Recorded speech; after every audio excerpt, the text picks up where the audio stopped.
Here's an example of John Keats' poem, Ode on a Grecian Urn, with each line provided along with a brief explanation. Thou still unravished bride of quietness. Opening line, addressing the urn as a bride that has not been ravished or disturbed. Unravished suggests untouched or untainted. Thou foster child of silence and slow time. Describing the urn as a child nurtured by silence and the passage of time. The urn embodies stillness and eternity. Sylvan historian, who canst thus express. Acknowledging the urn as a silent historian of the woods or forests, capable of expressing its stories through its imagery. A flowery tale more sweetly than our rhyme. Recognizing that the urn's depiction of a story with flowers is more captivating and enchanting than anything expressed in human poetry. What leaf-fringed legend haunts about thy shape?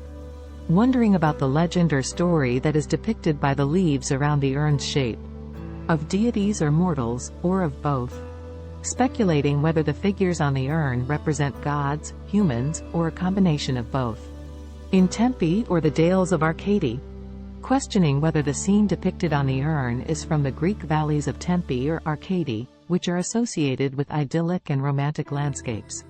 What men or gods are these? What maidens loath?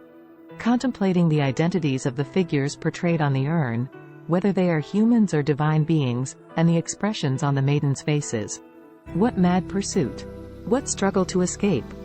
Pondering the actions and emotions of the figures on the urn, questioning the nature of their pursuits and their attempts to break free. What pipes and timbrels? What wild ecstasy? Wondering about the music being played, the joyous celebration depicted, and the sense of wild ecstasy conveyed by the scene.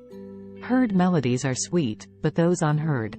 Acknowledging the sweetness of the melodies that can be heard, but emphasizing the allure of the unheard or eternal music that the urn symbolizes. Are sweeter, therefore, ye soft pipes, play on. Deciding that the unheard melodies are even sweeter, encouraging the soft pipes to continue playing their enchanting music. Not to the sensual ear, but more endeared. Stating that the music is not meant for the physical or sensual ear, but rather for something more cherished or dearer. Pipe to the spirit ditties of no tone. Urging the pipes to play melodies that have no specific musical notes, but speak directly to the spirit. Fair youth, beneath the trees, thou canst not leave. Addressing the figure of a youth on the urn, noting that he is forever frozen beneath the trees and unable to escape. Thy song, nor ever can those trees be bare. Acknowledging that the youth's song will never end, and the trees will always be in full bloom on the urn.